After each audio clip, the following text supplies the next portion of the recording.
Après l'appel de Dieu vient la formation. Et après la formation vient l'envoi. Jésus-Christ de Nazareth a pris ses disciples pendant 3 ans pour être avec lui. Et ensuite, il leur a donné le pouvoir de chasser les démons. Ils devaient être formés. Le problème de notre pays aujourd'hui, c'est que j'entends Dieu lundi et mardi, je commence une église. C'est pourquoi, mes frères, les églises ont une qualité médiocre. Les ministères n'ont pas d'impact parce que ce sont des personnes non qualifiées mais appelées. Il y a d'un côté, mes frères, l'appel, d'un autre côté, la qualification. Et Moïse n'était pas qualifié. Il avait l'appel de Dieu. C'était un libérateur. Mais ce n'était pas encore le temps de l'envoi. Il n'avait aucune révélation de Dieu. Il n'avait aucune onction. Il n'avait aucune dimension spirituelle. Mais il voulait. Et il a osé et il a échoué. Mais la Bible nous dit que lorsque Moïse est allé dans le désert, le Seigneur l'a formé. Et la formation, mes frères, est multiple. Certains, pour être formés, doivent aller à l'école biblique. D'autres doivent aller faire la théologie. Mais d'autres, c'est l'école de la vie. La vie aussi forme, mes frères. Ah oui, et des fois, elle forme mieux que les écoles théologiques. Il y a des leçons de la vie qui t'enseignent l'humilité plus qu'une prédication sur l'humilité.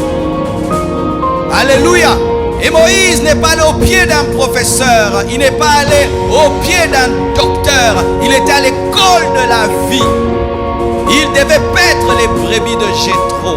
Lui qui était un prince devait prendre soin des animaux. Lui qui s'habillait de manière royale a commencé à s'habiller comme un berger. Et pire, il ne prenait pas soin de ses propres brebis. Il prenait soin des brebis de son beau-père. Quelle humiliation!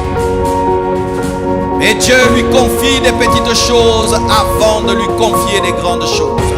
Ne murmurez jamais lorsque Dieu vous confie des petites choses, car celui qui échoue dans les petites choses échouera dans les grandes choses. Et aucun de nous ne peut confier à un autre homme des choses de valeur sans l'avoir testé au préalable dans des petites choses. Et Dieu l'amène chez Jéthro. Dieu l'amène derrière le brebis de Jéthro. Et voilà Moïse qui parle à Dieu. Et nous voyons qu'il a compris la leçon. Il dit, qui suis-je? Oh, Moïse a oublié qu'il était prince. Moïse a oublié qu'il était un militaire. Moïse a oublié qu'il était intelligent. Moïse a oublié qu'il était formé. Moïse a dit, qui suis-je? La présence de Dieu exige l'humilité. Ne viens jamais dans l'orgueil dans la présence de Dieu. Je vois des orgueilleux qui vont à l'église et qui sont même à l'église. Tu vois sa manière d'être, c'est un orgueilleux, mais il est venu à l'église. L'orgueil nous vient de beaucoup de choses. L'orgueil peut venir même de tes vêtements. Certains, ils sont orgueilleux parce qu'ils sont seulement bien habillés. Rien que ça. Du coton, du coton, du coton, du coton. Orgueilleux parce qu'il a porté des griffes. Orgueilleux parce qu'il a garé une belle voiture dehors qu'on ne voit même pas. Oui, tu es orgueilleux d'une voiture que personne ne voit. Orgueilleux de son compte en banque que personne ne connaît. Orgueilleux de sa beauté qui va faner. Nous sommes orgueilleux d'avoir l'onction alors que tu n'as jamais ressuscité un mort. Orgueilleux, orgueilleux de quoi? Tu es orgueilleux ce matin de quoi? Et je me dis, était un homme suffisant. Mais quand Dieu le taille, le forme, Moïse dit, qui suis-je? Ce Moïse-là était mort. Ce Moïse-là était brisé. Dieu, avant de te remplir, te videra. Dieu, avant de t'élever, t'abaissera. Dieu, avant de te bâtir, te démiettera, te fera exploser. Et ça ne fait pas plaisir. Je n'ai jamais vu un homme être brisé par Dieu en train de rire. Le brisement fait toujours pleurer. Pleure, mais persévère. Pleure, mais continue. Pleure, mais n'abandonne pas. Pleure, reste en place. Comme mes frères et sœurs, un vase qui est sur les mains d'un potier. Il s'abandonne jusqu'à recevoir toute la forme. Et même si on utilise des métaux qui font mal, il reste sur le tour jusqu'à voir la forme qui a été préétablie. Ne fuis jamais l'école de Dieu. En fuyant l'école de Dieu, tu es en train de fuir ta destinée. Ne fuis jamais l'école de Dieu. Reste derrière les brebis de ton beau-père. Même si tu vas sentir l'odeur des brebis, demain tu vas sentir l'odeur du prophète. Parlez de la part de Dieu, tu dois être revêtu de puissance. Attendez, vous recevrez celui qui vous aidera à témoigner. Plus tu es humble, plus tu auras l'onction. Parce que l'humilité agrandit le vase. L'humilité agrandit le vase. Plus ton humilité est grande, plus ton onction sera grande. Et si tu perds l'humilité, tu perdras l'onction. L'humilité précède la gloire et l'orgueil précède la chute. Lorsque tu commences à être conscient de ce que tu es, conscient de ce que tu peux faire, conscient de tes capacités, c'est alors que Dieu t'abandonnera. Qui suis-je devant je suis? Qui suis-je devant je suis? Devant je suis, nous tous nous disparaissons. Qui suis-je devant je suis? Mes frères, est-ce que tu as déjà vécu une forte présence de Dieu? La forte présence de Dieu t'amène toujours à être terrassé, à tomber par terre. Tu sens ta petitesse et tu vois sa grandeur. Soyez humble. Soyez humble dans la présence de Dieu. Oublie qui tu es. Oublie ce que tu représentes. Sois comme un enfant devant Dieu. C'est pourquoi regardez dans la parole le grand David. Le jour où l'arche revient en Israël, il enlève ses habits royaux et il commence à danser. Il est impossible de danser pour Dieu sans enlever les habits royaux. Ton problème, c'est que tu gardes trop tes vêtements royaux, c'est pourquoi tu ne danses pas. Michal a gardé les habits de la reine, c'est pourquoi elle n'a pas dansé. Mais la présence de Dieu exige l'humilité. La présence de Dieu exige que tu oublies tes problèmes pour t'occuper du problème de Dieu. Ça, c'est un secret que j'aimerais te donner. La Bible nous dit que lorsque Moïse vient dans la présence de Dieu, Dieu commence à lui parler de ses problèmes. Tu ne te tiens pas devant une entité, tu te tiens devant une personne qui a des problèmes. Lorsque tu viens dans le bureau de Dieu, il y a des dossiers devant lui. Le salut des âmes, la guérison des malades, les captifs qui doivent être libérés. Mais ton problème, c'est que tu penses que Dieu est un distributeur. C'est pourquoi tu parles et tu ne l'écoutes pas. Alors qu'il faut d'abord écouter les problèmes de Dieu avant de parler de tes problèmes. Car il se peut que tu es en train de chercher un enfant, mais Dieu est en train de chercher un prophète. Et si ton enfant peut devenir un prophète, c'est alors que tu auras l'enfant. Tu es en train de chercher l'argent, mais Dieu cherche à envoyer un missionnaire. Et si tu dis, Dieu, donne-moi le travail, Dieu va te donner le travail pour envoyer un missionnaire. Ton problème, c'est que tu es dans ton problème au lieu d'être dans le problème de Dieu pour qu'il résolve ton problème. Oh, chercher une porte. Je cherche une porte sur cette terre et c'est toi la porte. Mais ton problème, c'est que tu demandes que Dieu ouvre les portes, alors que Dieu te demande aussi d'être une porte. Une porte pour le salut des Coréens, une porte pour le salut des Chinois, une porte pour le salut de la Guadeloupe, une porte pour le salut du Madagascar, une porte. Dieu aussi a des problèmes, Dieu aussi a des soucis. Saint-Esprit, tu as rappelé l'Iboronalita. La Bible dit n'attristez pas le Saint-Esprit. Le Saint-Esprit, des fois dans ta vie, ça a boué. Pourquoi les âmes meurent? Les fous ne sont pas guéris. Les païens sont en train d'aller en enfer. Qui va leur parler? Qui va leur prêcher? Frère, résous le problème de Dieu et Dieu résolvera ton problème. Dieu avait un problème. Jésus-Christ recherchait une barque pour prêcher une estrade. Et Pierre avait un problème. Ses enfants avaient faim. Il fallait que Dieu d'abord se réjouisse pour que lui puisse nourrir ses enfants.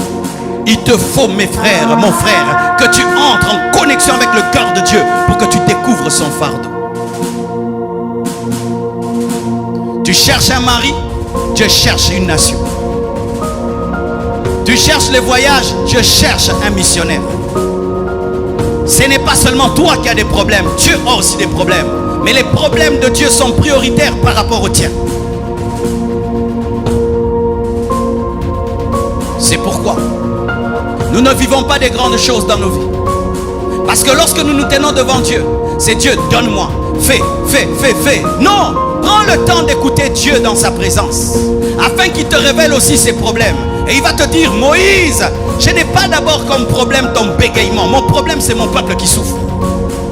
Lorsque Moïse se tient devant Dieu, Dieu se manifeste à lui au travers d'un buisson en feu qui révélait quoi? Le peuple d'Israël qui souffrait. Le buisson ardent n'est pas d'abord une manifestation de puissance, c'est une manifestation de souffrance. C'était Israël qui souffrait, mais qui ne se consumait pas. C'est-à-dire, malgré la souffrance, il devenait plus nombreux. C'était une ombre, une vision de ce qu'Israël.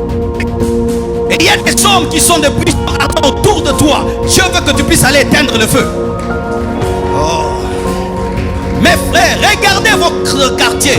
Il y a des bars, il y a des bars, il y a des bars. Dieu cherche un homme qui va fermer ces bars. Il y a des enfants qui accouchent à 12 ans, 15 ans, 16 ans. Dieu cherche quelqu'un qui va ouvrir une église.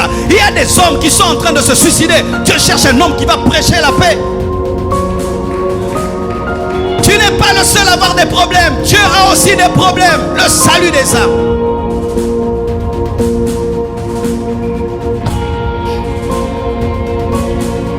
Voici, mon frère, si tu vas avoir une vie chrétienne monotone, continue ce que tu fais. Papa donne-moi, papa donne-moi, papa donne-moi. Dieu va se lasser de toi. J'ai des personnes que je connais personnellement. Je me suis lassé d'elles. Chaque fois qu'elles m'appellent, c'est donne-moi, donne-moi, donne-moi, donne-moi, donne-moi. Jamais comment je vais, jamais comment je vais. Et vraiment là, ça ne va plus, ça ne va plus. Si toi aussi tu deviens comme ça ne va plus. Comme ça avec personne, mon frère, parce que l'homme est créé à l'image de Dieu.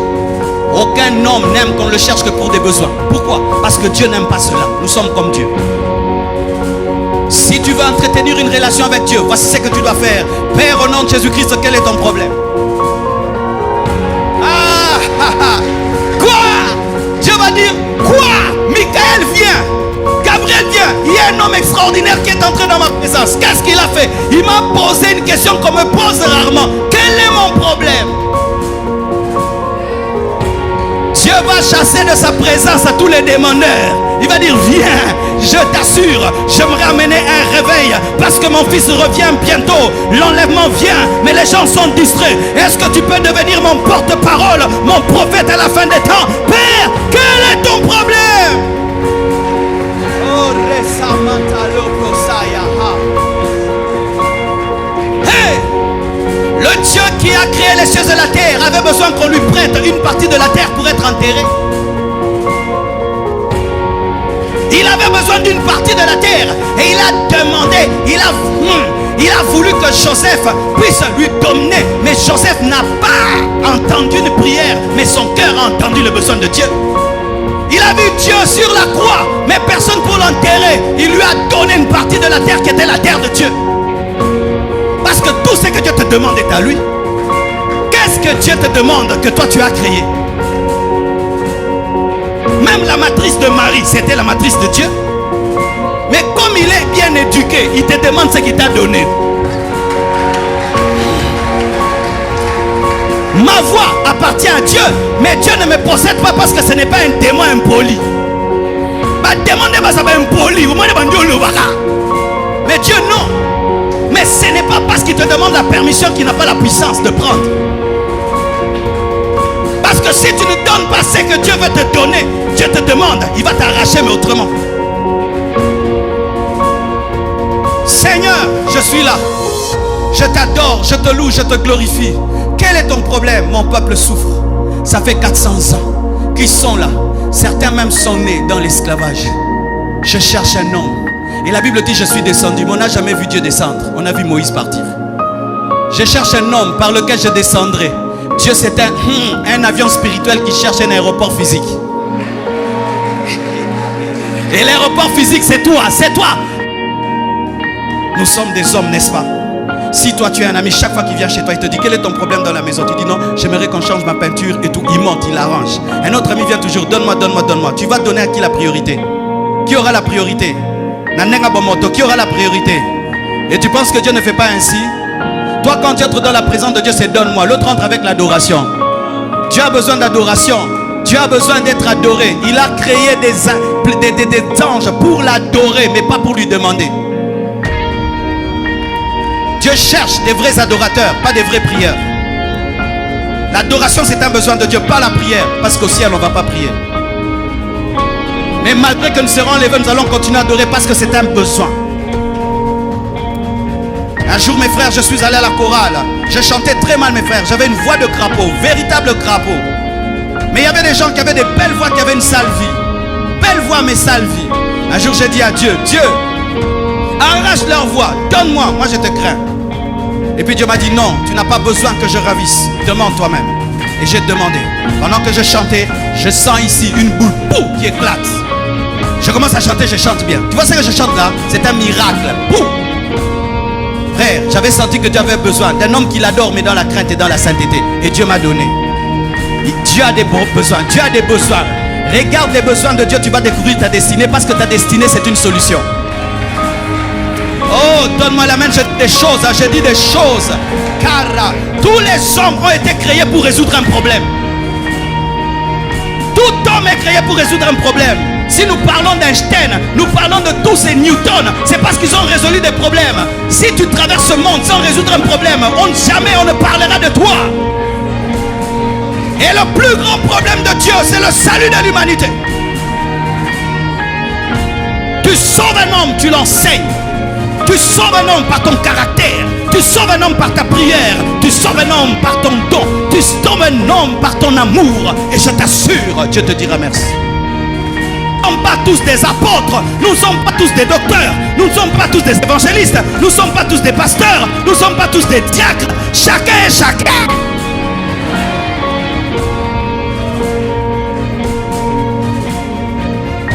Si tu viens chez moi, j'ai créé mon King Habit.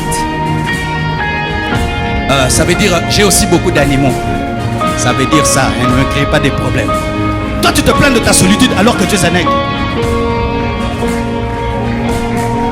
L'aigle, nous l'enfermons. Pourquoi? Si nous osons seulement ouvrir, il va s'envoler. Mais les petits chiens là, ils se promènent comme ils veulent. Et toi, tu envies les gens qui sont libres alors que toi, tu es un aigle. Parce que Dieu doit te mettre dans des principes. Parce que s'il ne met pas des principes, tu vas détruire ta vie. Mais toi, tu aimerais être comme les autres alors que toi, tu es un aigle. Oh, je n'ai pas d'amis, je n'ai pas d'amis. Toi, tu es un aigle. Tu es un aigle. Tu n'es pas un canard. Tu es un aigle.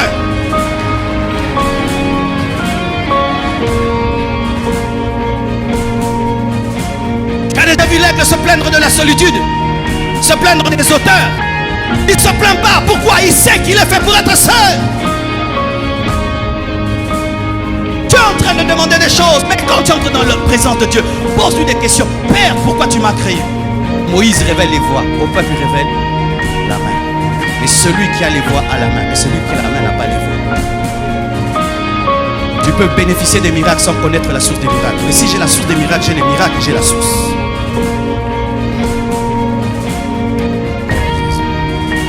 Et Dieu lui dit, Dieu dit, je serai avec toi. Et ceci sera pour toi le signe que c'est moi qui t'envoie. Dis, je serai avec toi. Dis, Dieu sera avec moi.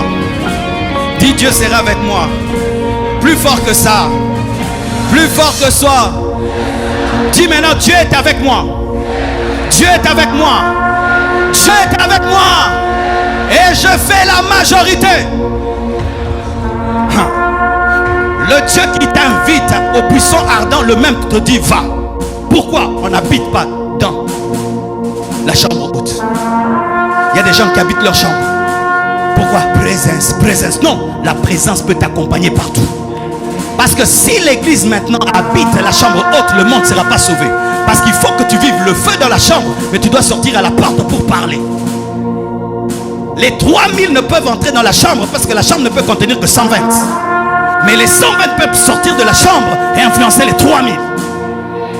Le monde entier ne peut pas venir dans ce temple, il est petit. Nous pouvons sortir et implanter dans le monde entier. Oh Jésus, nous n'avons pas l'appel à remplir le temple, nous avons l'appel à remplir le ciel. Tous les païens du monde ne peuvent remplir ce temple. Même si on construit 1 million de places, ce n'est pas suffisant. C'est pourquoi tu dois sortir. Sortir. Chaque fois que tu sors, sors avec la présence. Ce qui semble plus fort que lui, mais qui n'est pas plus fort que lui. Mais si tu as la foi, tu iras. C'est pourquoi la présence de Dieu réclame la sensibilité, l'humilité, la foi et l'action. La présence de Dieu qui ne nécessite pas l'action amène à la paresse et ce n'est pas Dieu. tu as un Dieu qui, quand tu veux travailler, te dit prie encore, prie encore, prie encore. Ce n'est pas Dieu. Dieu, il est en train de parler à Moïse. Moïse commence à aimer le feu. Il dit hé, va. Ils sont dans la chambre haute. Ils sont dans la chambre. Des gens sortent dehors. Ils vont prêcher. Sortez, allez. Dieu parle, allez. Dans la chambre haute, il y a le verbe aller. Dans la prière, il y a le verbe aller. Moi, j'ai remarqué, quand un homme commence à bien prier, commence à comprendre le plan de Dieu, il a le désir d'agir. Mais aujourd'hui, au Congo, prier empêche d'agir parce que nous ne prions pas le vrai Dieu. Oui, mes frères, si tu rencontres Dieu, il te dira qui ira pour nous. Qui ira? Dans la présence de Dieu, il y a l'action. Dieu étant lui-même à créer. Et Dieu ne peut pas engendrer des paresseux. Pourquoi il a créé les cieux et la terre? Il pouvait aussi ne pas le faire. Pourquoi? C'est parce qu'il est actif. Ton problème c'est quoi? C'est que tu aimes tellement la présence de Dieu que la présence de Dieu t'empêche de travailler et d'agir. C'est pourquoi tu es pauvre. C'est pourquoi ton ministère n'a pas de fruits et de résultats. Tu pries 20 heures du temps et tu évangélises pendant 30 minutes. C'est ça le problème de l'église aujourd'hui. C'est pourquoi j'aimerais vous poser cette question. Pendant la semaine, quels sont vos résultats? Vous savez que dans l'église primitive, quand on se retrouvait, on ne venait pas parler des chaussures, on ne parlait pas des mèches, mais on parlait des âmes gagnées. C'était je reviens de la Samarie, j'ai amené un réveil. Philippe revenait de la Samarie, j'ai bouleversé la Samarie. Les paralytiques ont marché, les aveugles l'ont vu. Et nous aujourd'hui, quand les chrétiens se retrouvent dimanche, c'est quoi? Au lati grave, hein? Au lati grave, hein? Au lati grave. Bisous, tout ça, bah, ça peur. Ça, c'est un salon de coiffure pour qu'on parle des coiffures après le culte. On parle des âmes. Hier je suis sorti, j'ai imposé les mains aux malades. Comme le pasteur l'avait enseigné, il a été guéri. Hier je suis allé à l'école, j'ai prêché, tout le monde est tombé. Hier chez nous à la maison, il y a eu une révélation qui nous a été donnée. On a veillé toute la nuit et le Seigneur nous a guéris. Tel jour j'ai eu une expérience. C'est ça l'église. Qu'avez-vous fait pendant la semaine? Qu'est-ce que vous avez fait pendant la semaine? Du lundi jusqu'au dimanche, qu'est-ce que tu as fait? Tu as guéri un malade? Tu as chassé un démon? Tu as prêché la parole? Tu as guéri quelqu'un? Tu as prophétisé? Tu as donné une parole de connaissance? Tu as travaillé? Tu as gagné l'argent pour Dieu? Tu as sauvé quelqu'un? Tu as consolé quelqu'un? Tu as consolé quelqu'un? Tu es allé dans un deuil? Qu'est-ce que tu as fait?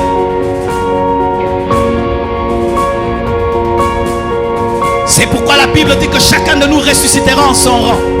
Parce que nous avons des Moïse. Dieu leur dit, allez vers Pharaon. Ils habitent Horeb. Mais Dieu lui a dit, va. Non, moi j'aime ta présence. Va.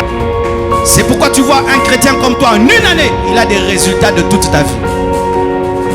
En une année, parce que lui, chaque mois, il fait. Chaque mois, il voit. La Bible dit, Jésus-Christ faisait en regardant au Père. Il regarde, il fait. Il regarde, il fait. C'est-à-dire, il est dans la présence, mais en mode action. Mais toi, tu es dans la présence en mode rester. Tu es avec moi au soir ardent. Tu me dis d'affronter quelqu'un qui est plus fort que moi. Comme c'est toi qui le dis, je compte sur toi et j'irai. S'il me tuera, qui me tue. Mais je sais que toi, tu es bon. Il ne me tuera pas. Je crois que le Dieu qui est en moi est plus puissant que les magiciens de l'Égypte. Et je crois que celui qui s'est révélé à moi ne m'abandonnera pas. Et Moïse entre dans la maison de Pharaon. Il parle. Pharaon ne le tue pas. Il dit, Pharaon Asili. Il revient encore. Il parle. Pharaon ne le tue pas. Moïse.